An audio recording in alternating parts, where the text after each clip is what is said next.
আমি একটু কৌস্তববাবুর কাছে জানতে চাইবো যে এই গোটা ঘটনাটাকে বামফ্রন্ট কি চোখে দেখছেন, এবং যেরকম দেবজিৎবাবু বললেন যে যদি সরকার বদল না হতো, পালাবদল যদি না ঘটতো, তাহলে এই দুর্নীতি আরো বহু দূর ছড়াতো, এগিয়ে চলতো।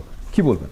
আমি সত্যজিৎ রায়ের সেই কোড শুরু করতে চাই যে হাজার হাজার ডক্টর হাজিরা, টুলুমণ্ডল একা নেই, হাজার হাজার টুলুমণ্ডল আছে, ছড়িয়ে ছিটিয়ে আছে। কোনো টুলুমণ্ডল ভালো তৃণমূল হয়ে গিয়ে বিজেপিতে ঢুকে পড়েছে, কোনো টুলুমণ্ডল ভালো হতে পারেনি। আমি দেবজিৎবাবুর ভাষণে শুনলাম, ওনার তো ওই একটাই শব্দ, একটাই কথা, জব জব মোদি ডরতা হ্যায় তব তব হিন্দু মুসলমান কাটতা হ্যায়। যাই হোক, উনিও সেরকম বললেন যে আকবরী শাসন। আকবরী শাসনটা কিরকম? আকবরী শাসনে জাভেদ আহমেদ খান ভালো, সবচেয়ে দুর্নীতিগ্রস্ত নেতা তৃণমূল কংগ্রেসে, লুট করেছে কসবায়, সবচেয়ে বেশি বেআইনি বাড়ি, হাজার হাজার টাকার সম্পত্তি, তার সাথে সেটিং হয়ে গেছে, বিজেপির সেটিং হয়ে গেছে। জাভেদ আহমেদ খান ভালো, শওকত মোল্লা খারাপ। শওকত মোল্লা যদি জিতে যেত, যদি শুভেন্দুবাবুর পকেটে ঢুকে ঋতব্রতর সাথে চলে যেত, তাহলে শওকত মোল্লা ভালো হয়ে যেত। এরকম আকবরী শাসন আর কি। এক এক সময় এক এক রকম কথা বলবেন না, যে এত ডিম ছড়লো, মানুষ খুশি হলো। মানুষ তো ঠিকই তো, যে আপদ গেছে, মানুষ বুঝতে পারছে না যে বিপদ এসেছে। চোরিন ডাকাত, চোর আউট ডাকাতিন, সেটা মানুষ বুঝতে পারছে না। মানুষ বুঝতে পারবে কদিন বাদে। কিন্তু ডিম কাদের ছুড়লেন? 8.5 টাকা ডিমের দাম হয়ে গেল। হ্যাঁ, আর 20 জন সাংসদ, এই টুলুমণ্ডল কাদের পরপর সাফ করতো? হ্যাঁ, শতাব্দী রায়ের সাথে টুলুমণ্ডলের কি সম্পর্ক?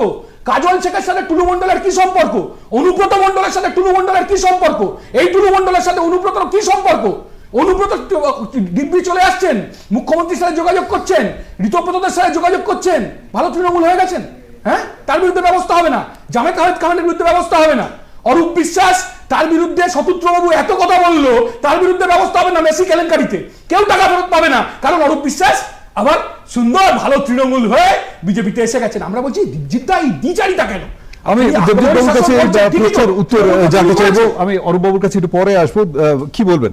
কাদের সময়? না না না না না, কাদের সময়? আপনাদের শতরূপ বাবু সিপিআইএম যখন তখন কারা? সিপিআইএম মানে মার্ক্সবাদী, মুর্শিদাবাদ না, একদম মুর্শিদাবাদ, এখন মুর্শিদাবাদ, করোনা এখন মুর্শিদাবাদ, মোদির জন্য অবস্থা, এখন মুর্শিদাবাদ, মোদি না মদন মিত্র, এখন মুর্শিদাবাদ। আত্মকথা পাননি, মুর্শিদাবাদ থেকে তো পেয়েছে। ইনসাফ যাত্রা শূন্য বলতো তোরা, এরা তো বলতো এবার শূন্য একরকম ভাবে দলটা আছে। তৃণমূল কংগ্রেস বরফের মতো গলে গেছে। আমি তো বলছি টুলুমণ্ডলেরা চোর, বলছি তো।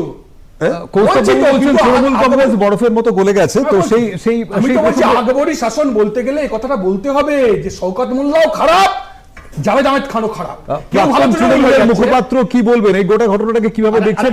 বলেনি ওই যে দাদা যিনি বসে আছেন না, বড় বড় কথা বললেন, সিপিআইএম এর এম নাকি মুর্শিদাবাদ। ওনার রাজ্য সভাপতি বলেছিলেন সেগুড়ে বোল্ডার, কোন তৃণমূল কংগ্রেস চান্স পাবে না। পাড়ায় পাড়ায় সমস্ত তৃণমূল কংগ্রেসের খারাপ লোকেরা, সমস্ত খারাপ লোকেরা, তারা ভালো তৃণমূল সেজে বিজেপিতে ঢুকে পড়েছে। আমি একটু অরূপবাবু, কৌস্তববাবু কি বলবেন? আমরা দেবজিৎবাবু একেবারে পরিষ্কার বলছেন, পলিটিক্যাল ইমিউনিটি কোট আনকোট, এই কথাটা কাউকে দেওয়া হবে না। দেবজিৎ খুব সুন্দর বলে, শ্রমিক ভট্টাচার্য সুন্দর বলে। যে বললাম শুরুতে যে বোল্ডার অব্দি ঢুকবে না, তারপর দেখলাম কি ঢুকেছে। এখন আমি বলছি টুলুমণ্ডলে আছি, দেবজিৎ দা বললো ঠিকই তো বলেছি, তৃণমূলের আমলে চুরি হয়েছে, তো তৃণমূলকে ভোট না দিয়ে মানুষ বিপদকে সরিয়ে নতুন সরকার এনেছে, তো কোনো অসুবিধা নেই কথার মধ্যে। কিন্তু দেবজিৎদা তার সাথেও একটা কথা বললো ভালো, যে এত বড় জেলখানা নেই যে ঢুকিয়ে নেব, এটাও কারেক্ট।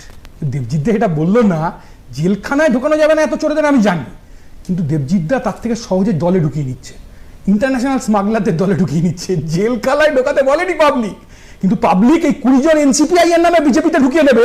ডিলিমিটেশন করব, সাউথ ইন্ডিয়াকে খাটো করে দেবো, যেখানে পপুলেশন বেশি সেখানে বেশি সিট করে কোন রকমের জেতার বৈতরণী পার হবো।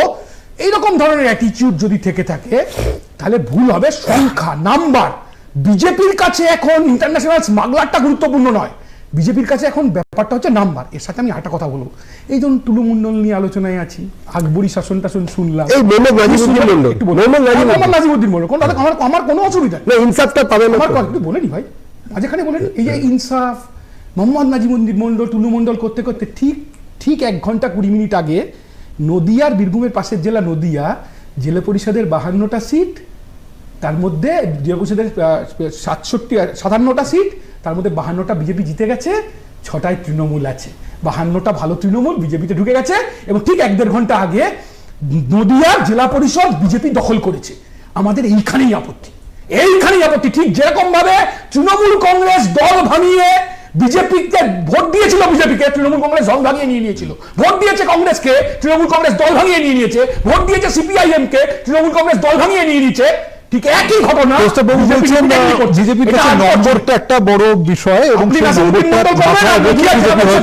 রাজনীতিটা এখন ইন্টারন্যাশনাল স্মাগলারটা বাদ করেছে, ওটা ভালো তৃণমূল তাদের সবাইকে আইন আমলে আসতে হবে। তারা যদি কি থাকুন না কেন, যদি আমাদের পার্টির মধ্যে ধরুন আজ থেকে আমি একটা কথা বলছি, ধরুন আজকে কালকে আপনারা ঘুম থেকে উঠে শুনলেন যে আমি স্মাগলিং এর সঙ্গে যুক্ত দেবজিৎ সরকার, দল আমাকে রেয়াত করবে না।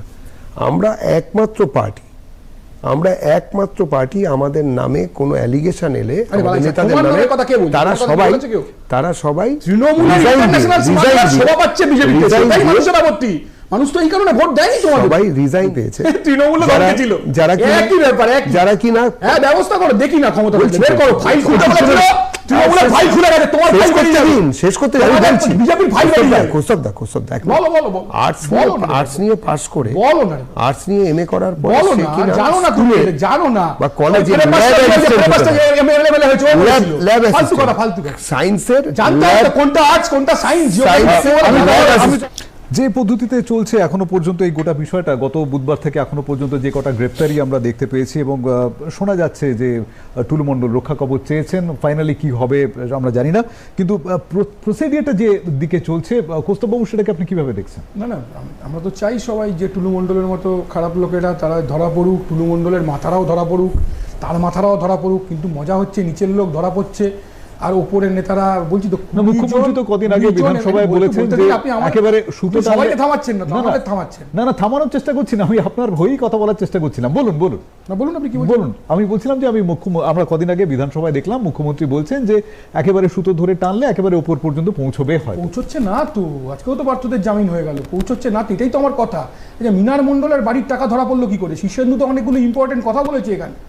শুধু আগের সরকার যেরকম পুলিশকে দু তিন কনস্টেবল একটা ওসিকে করে সালটে নেওয়ার চেষ্টা করতো, কিন্তু একই জিনিস দেখাচ্ছে। মিনার মণ্ডলের বাড়িতে 5 জন ডাকাতি করতে যাচ্ছিল, তাদের কাছে খবর ছিল মিনার মণ্ডলের বাড়িতে হচ্ছে টাকা আছে, সেটা পুলিশ দেখে ফেলে, পুলিশ ইন্টারোগেশন করে মানে ইনভেস্টিগেশন করে গিয়ে দেখে যে ওখানে কোটি কোটি টাকা আছে।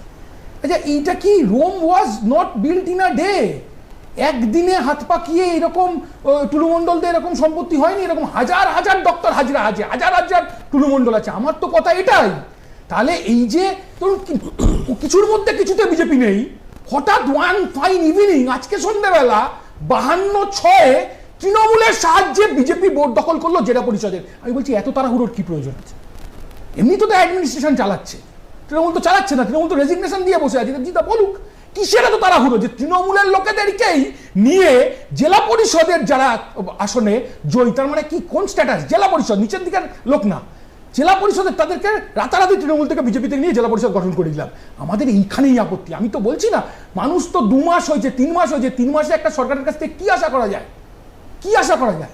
একদিকে বুলডোজার দিয়ে গরিব হকারদের ঘর ভাঙছে, আরেকদিকে গোটা পশ্চিমবাংলায় তৃণমূল কংগ্রেসের অফিস গেরুয়াকরণ হচ্ছে, গেরুয়া রং হচ্ছে তৃণমূল কংগ্রেস অফিস। দেবজিতা চলুক, আমি দেখাচ্ছি আর একের পর এক বেআইনি নির্মাণ হচ্ছে, হঠাৎ গজিয়ে উঠছে বিজেপির অফিস। তাহলে আমার কথা হচ্ছে গরিব হকারদের তুমি ভাঙছো আর তুমি নিজে বেআইনি অফিসগুলো তৈরি করছো, এই বিচারিতা কেন? আমি 20 জন এমপিকে নিয়ে নিতে পারছি, এই 20 জন এমপি স্মাগলারদের নিতে পারছি। 34 বছর শাসনের পরেও কেন গরিব হকাররা এ রাজ্যে রইল, এবং কেন স্কিল্ড, সেমি স্কিল্ড এবং সুপার স্কিল্ড বিভিন্ন কারখানার শ্রমিকরা কেন হকারে পরিণত হলেন, সেটা আগে জানতে হবে। এটা তো একটা লম্বা চওড়া ব্যাপার। গুজরাটে যেমন ঢেকে দেওয়া হয়েছিল, ট্রাম্পের সময় ঢেকে দেওয়া হয়েছিল গুজরাটে, যারা দুঃখ পান এবং তাদের নিশ্চয়ই ঘরের সামনে রাখার ব্যবস্থা করবে। আমি এইটা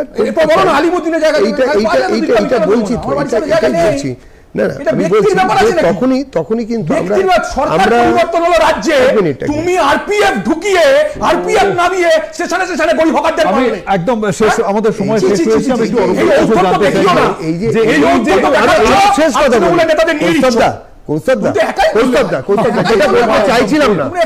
গরিব হকাররা আলিমুদ্দিন কৌস্তববাবু না, আমি বলছি যে ভয় আউট, ভরসা ইন কি সব শুনছিলাম, চোর আউট, ডাকাত ইন, তাই নদিয়ায় আজকে জেলা পরিষদে যেতে যায়, তাই এমপিদের নিতে হয়, তাই ভালো তৃণমূলের নিতে হয়। শৌকাট ভোটে জিতলে শাস্তি হতো না, কিন্তু জাভেদ আহমেদ খানদের ওর ভাষায় যেমন বলছি না, জাভেদ আহমেদ খানদের শাস্তি হয় না। जब जब मोदी डरता है हिंदू मुसलमान करता है। সমস্যাটা হিন্দু মুসলমানের না, দেশের সরকারের নীতি আর জেনারেশন জেন জি আসলে নরেন্দ্র মোদীকে মদন মিত্র বানিয়ে দিয়েছে। এই হাই ফ্রেন্ডস মোবাইল নিয়ে হাই ফ্রেন্ডস মদন মিত্র লাইভের মতো হচ্ছে এখন।